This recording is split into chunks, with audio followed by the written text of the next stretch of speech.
All right, here we are in this pen of ewe lambs. I've got two Dorsets, they're twins. I've got a Dorset Advantage, that's a speckle-faced ewe. I got a Southdown ewe in the back, having a good old chomp on some alfalfa there. Now, so if you want to get started in sheep farming, we'll talk about it. And here we got some sheep who represent sheep. They're the sheep side, but you know what? They don't say much or talk back. So the first thing you're going to need is a safe place to keep the sheep. You might have a fenced property with 6 strands of barbed wire. That's going to keep the sheep in. Sure as heck won't keep a goat in, because goats can get out wherever water flows. But it'll keep the sheep in, but it's not going to keep predators and dogs out, especially if you're in a place where dogs like to come around. Where I'm at here with these sheep, I got urban sprawl coming out. Dogs have started to show up. I find them dumped. It used to be there were a dumping place. We were out here and people would dump them and drive off. Now, I got dogs coming in from the people who are starting to move out to the country. So I have to be real careful, and my fences are going to have to be upgraded anyways. So I'll have to put a sheep quality fence in. And so I can also keep some guard dogs. Right now I have nothing but a donkey. So you want to have a safe place to keep your sheep. You're going to, the next question is, what breed are you going to use? What can you get your hands on? Where do you live? What's popular in your area? Like here in Texas, Southdowns, Hampshires, they're really popular. They can get pricey. Rambouillets are real big in Texas. There's lots of commercial Rambouillet flocks. So if you want a cheap way to get in, you can pick up some older Rambouillet ewes from out west and get started, get a few bred that way. You want to show the sheep, or you want to be in commercial operation? You want to sell some wool? Wool's not worth a whole lot commercially unless you're selling the fleeces individually to the wool buyer and grading them that way. But you also have to learn how to grade wool. Now you're going to think, oh, I'm going to sell this wool for hand spinning. You better make sure you got some good fleeces, because hand spinners want different fleeces to try to make different yarns with. The money in the wool is processing the wool into yarn, or wool that can be processed, dyed, and then made into yarn by people. Because if you're making it and selling the yarn and dyeing it, then you're, from start to finish, you can do that. But it's time consuming. Depends on how much time you have left in their day and what you got going on. Now, you got wool sheep and hair sheep. Hair sheep have gained popularity because you don't have to shear them. But if you're a young buck or a young lady who wants to start shearing, great. Start shearing. Earn some money shearing sheep. Go to a shearing school. See if your agricultural cooperatives, if you're in the United States, are offering it. There are some shearing schools. There are a few videos on YouTube that'll show how to do it. Oster has a little pamphlet they used to hand around for the shears. You can shear with overheads. You can shear with electric handhelds. Stick with Oster or Lister, Heiniger, Oscalop, something that makes a decent quality shear if you're going to use electric hand shears. You can get 5 or 6 sheep done that way without a problem. I did it for years. And you start getting a shearing business up, buy a pair of overheads. And with the shaft, it works out real well. That's what all the professionals use. So those are some of the things we'll have to consider, is how you're going to remove wool, or if you're going to be showing slick shorn sheep, if you're into the showing part, you're going to need a pair of clippers, like a pair of Lister lasers, which are kind of big. It says now they have Lister Stars and Lister Legends. You can also find Lister stablemates around sometimes. Those are really good for shearing. You can get them used. Back in the day, they were 250 new. I still see them sell for 250 used. That's reconditioned from the clipper guys. You can get online, find clippers on YouTube day and night. Osters are on there, fairly inexpensive. Every now and then a pair of Lister lasers or Lister laser 2s will pop up. And those you can put sheep cutter combs on. The Osters are going to be your least expensive entry, especially buying them used. You may have to put a new cord on them. You might have to service them, but you're going to save some money. You can probably get them for around $50 to $70. Now, you're going to want different combs, and depending on the expertise, the types of combs, there's a bunch of them out there. You're going to have flared combs, tight combs, Arizona comb. You want to buy a pair of clippers that is a 3-inch. You don't want the 2.5-inch, the Wyoming style. That's old stuff.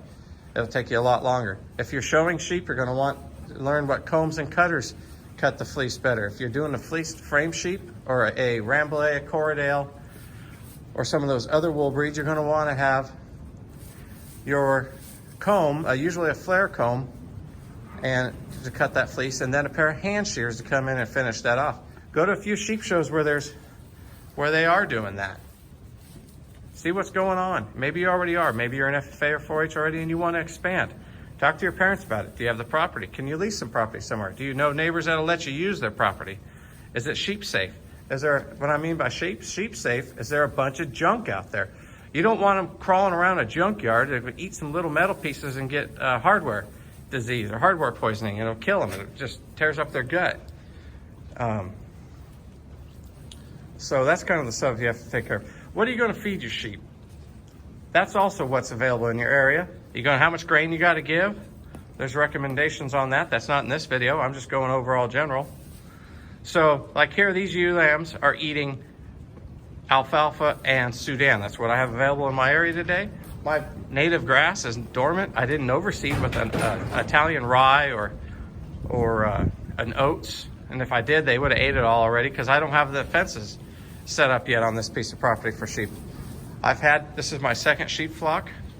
My family and I are doing these, and I'm showing my children the way. And so you want to buy quality sheep. You just don't go out and buy any sheep. You can go be at Barbados. They're cheap and dime a dozen. They're pretty. You don't have to necessarily shear them. Like in Texas, Dorper are popular, Hampshire's popular, Southdowns popular. I got some Dorsets here. There's not too many Dorsets in Texas, but they're around. There's some up in Oklahoma and Wyoming. I mean, not Wyoming. You'll even see some come down from Nebraska. And these sheep here are what they would call weather style. I could fit them out because I know how. I've done that, but they're not necessarily frame sheep. Look at the sales, the sheep sales. Who's winning the sheep sales? What are their sale prices going for? Those are the kinds of things you want to look for if you want to spend some money on sheep. Maybe you have a money tree, maybe you don't. So that makes a big difference on what you can spend and afford. And particularly this ewe lamb here and her sister right there, they were twins. They came with the ewe that was bred. There are online sales for sheep. They come bred. They have bred ewe sales. At Southdowns over there, we got her on an online sale and went and picked her up. The speckle-faced ewe, she's a Dorset Advantage. She was bred locally. I went down and picked her up. Sometimes they'll bring them to your house, the sheep breeder will. But you got to have a safe place. I got pens. I get these wood pens out of furrings. I buy them 14 footers at Home Depot. It's the cheapest way to make a sheep pen with some deck screws. I have a dog kennel panel on the front with a gate because I haven't made gate panels yet. So those are the kind of things you're going to think about. The other thing for feed is what's available in your area. Is it going to be Johnson, native grasses, red stem, blue stem, alfalfa? If you're in the West, alfalfa is all over the place. You can pick it up cheaper than probably growing pasture because the cost of water. So unless you got some kind of drainage, you're already farming. Not drainage. I'm drawing a blank on the word. Some ditches, irrigation ditches, and you're flowing water. You got irrigation water already. And you can grow some oats in the wintertime, especially out west. It does real well. Sudan or Trudan type modifications out west. Those grow crazy with water. So you can have that as pasture. Alfalfa, oat hay is cheap out west in comparison to like what it costs us here to get it in the Midwest. So you got how much pasture can you grow natively? Say if you're in Colorado, say you're on the eastern slope. How much rain it drops on you? Does your grass grow a lot? How many sheep can you support? And in the wintertime, where are you going to get your feed from? You're going to, like when I had a sheep farm up there in Colorado, I contracted a whole field. The farmer brought me the whole thing when I needed it. I bought the whole field. I had 300 ewes. They all show sheep. I needed that feed in the wintertime. I had alfalfa all the time, but in the summer, we were able to graze them on buffalo grass. So you have to look at your different types of feeds, their nutritions, grains. What kind of grains are going to be available? You're going to feed Purina. You're going to feed Nutrina. You're going to feed Jacoby. You're going to feed Hunter Nutrition. You're going to feed your local mill. There's lots of good local feeds out west. OH Cruz Grain and Milling makes a great feed. Up and down through Texas, Martindale, but you also got Jacoby here in Texas. You get further up north, you got Hunter. You get out to Colorado. There, I forgot the name of the mill out of Fort Collins. They make great sheep feed. I had them custom make sheep feed for me all the time. You got enough sheep feed, they have a 1-ton mixer. Those are the kind of things you talk to the nutritionalist. If you want a special made feed, you can buy nutrients. If they don't have it, you can buy nutrients in a 10-pound pack from Hunter Nutrition, have a custom feed made. Here in North Texas, up in Cook County, there's Tony's. They mix up almost any kind of feed you want.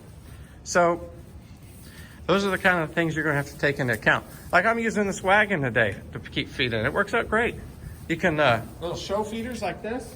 I hang them on the fence when I want to give a ewe a little something. You can buy pre-made feeders from the farm supply store. You can make feeders out of wood. There's all kinds of ways to be resourceful. You can go to farm auctions and get equipment. Maybe you're buying out a flock. That's another thing. If you got the money and the property or you're leasing land, consider that on the cost of leasing land on what it's going to be. And you're going to have to roll that into your expenses and calculation for your taxes and things. You're going to lose money on sheep. There's no doubt about it. They are hard to start making money on right away. You can think, oh, I'm going to grass feed, custom butcher lamb. I'm going to sell to the food co-ops in my area. Great, try it. But a little grain helps. I'm not going to lie. I like feeding grain. If you got really great pasture, sheep convert grass better than cattle do. You don't need the equipment for sheep like you do cattle. A smaller trailer works. A rack in the bed of your truck works, because a lot of these sheep, unless they get really big frame sheep, you can pick them up as lambs and put them in your stock rack in the bed of your truck. You can make them out of wood panels like this for your bed of your truck.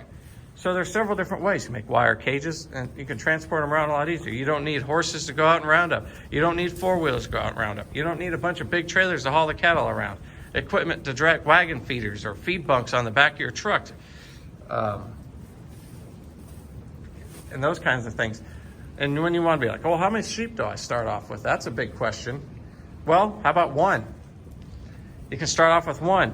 Give it a try. Show that lamb. If you're a youth and you're a 4-H FFA, you're high school age, and maybe you've been showing some market lambs, you're like, well, maybe I want to breed my own.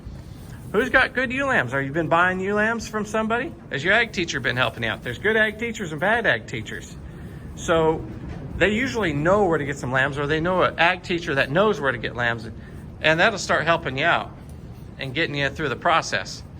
Get in contact with those breeders. Go to the fair. Go to a sheep show. Find the things. Find out on the different breeds you want to start with. Some breeds are crazier than others. Others are a lot calmer. The Southdowns are an excellent breed for being calm. This one here, she's strong, and she can do some butt head things, like those two twins over there. They're butt heads too, when it comes to showing. This Advantage ewe lamb here, she's great. She does good. She does things naturally. And she sets up great for the show. But my gosh, I can't touch her back legs. My daughter, when she shows and helps, I'll help her. That's really her lamb is, he can't touch her back legs. And it's the sire, because there's a few others out of the sire. He was a Hampshire sire. They all do that. So, I mean, some of those things run in the family like that. So that's some stuff you have to consider. So, cost of animals.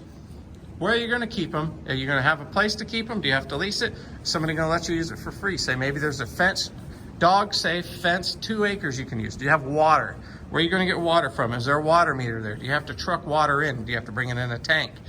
So you have to figure out how you're going to get water. They do consume quite a bit when they're on dry roughage versus in the spring when there's a lot of water in the pasture. If you're grazing on pasture, there's a lot of water in the feed that they're grazing on. They're not going to drink water, or they're going to drink very little water at all. When the feed's dry, they're on dry hay like this, they're going to drink a lot of water. You're going to have plenty of water on hand for that. Like in these pens like this, like over in my mama pen with the lambs, I got some buckets set up for them. You can also use tubs. Say if the nutritional supplement tubs, once they eat them all and they're down to nothing, use the tub for water. It works out great. Or you can buy water tubs. You can buy water troughs. That's up to you. It depends on what you want to spend and what you have. You can use blue barrels cut. They make great water troughs. As long as you got the caps for the bung caps for the tops. If you can cut it in half, flip it over, and you've got a top and a bottom you can water out of. So those are a lot of the things to consider. My best recommendation is if you're young and you've learned how to shear, or you're learning how to shear, start doing a few. You really want to make your customers happy. Say, like when I was in college in Southern California attending school, I did onesie twosies, I called them, and I made sure I didn't cut those sheep because a lot of those were in people's yards as pets, and they didn't want to see them cut.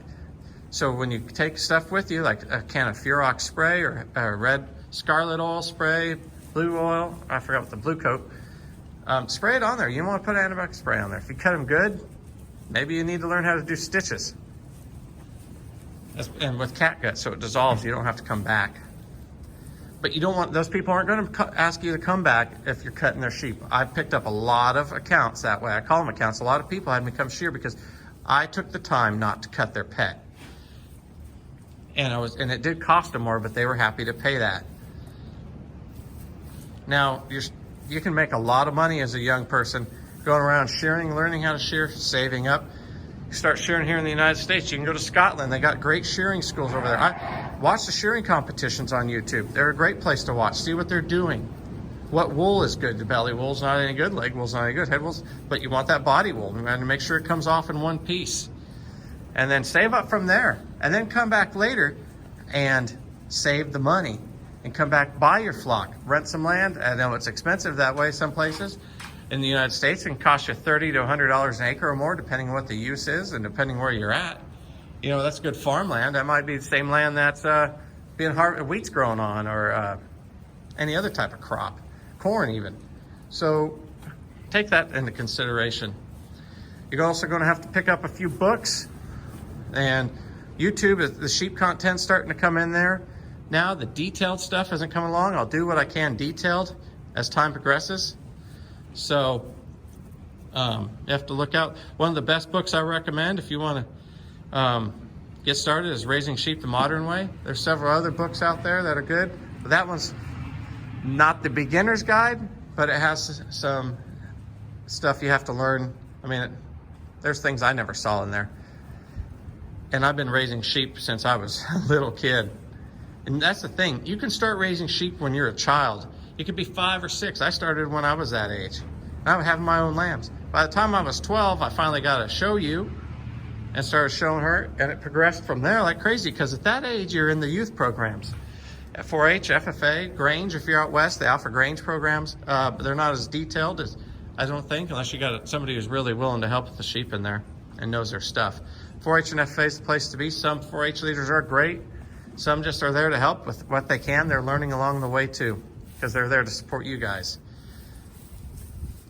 So take some of that stuff into consideration. You're going to have to pay for these things, and you got vet bills. So find a vet that's willing to work with you, or a vet that has sheep already, and they're usually really willing to help, and you can pick their brain all the time. Maybe in the summer, you're a young person, go ahead and get a part-time job with them if they'll go for that.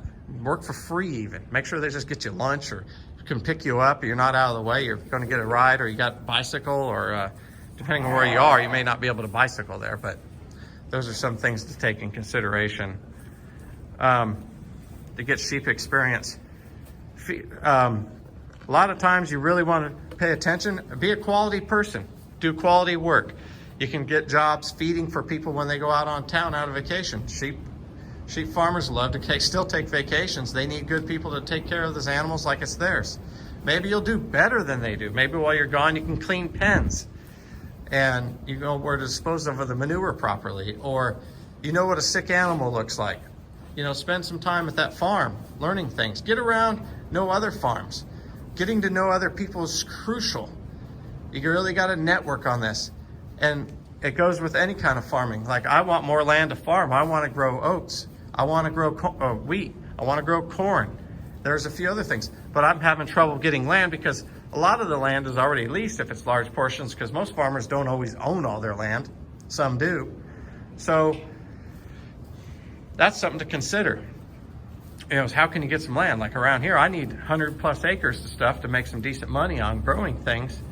But there's farmers that are already using it. That's part of their livelihood. They don't want to let go of it, but maybe they're getting out. Maybe they'll help you get the lease, and things like that.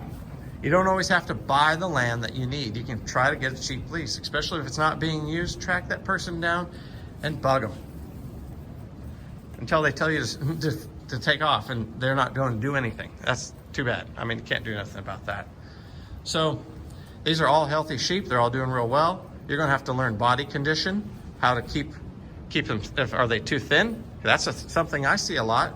People are their first or second lambs. They've got them too thin. They're not feeding enough grain. Is it they don't have enough money, or they don't know enough, or they don't have somebody to help them? Those are some things that come into consideration that I think about.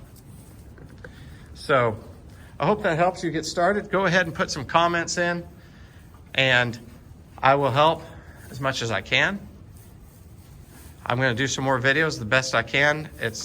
I do have a full-time job. This is not it. It used to be a long time ago. So just think of that. This can be a full-time income earner. I'm not going to say you're going to make millions doing it or hundreds of thousands a year, but it's going to be enough to get by, especially if you live somewhere it's inexpensive. You know, if you're living out west, land's a little bit more, cost of life is a little bit more. Maybe you're in another country and you've come across this video. You know, what kinds of feeds and things are available to you. I know a lot of countries, goats are really popular. They're hardy. They can do lots of things. So what kind of sheep you got native to you? What do you want to do with those sheep? You trying to feed a village? You're trying to do something to improve yourself and get out of where you're at in life. So that's kind of the stuff you have to come across. So again, I thank you for watching. I'll try to get some more content up for you if you come across this, and I may have got some more. Have a good day.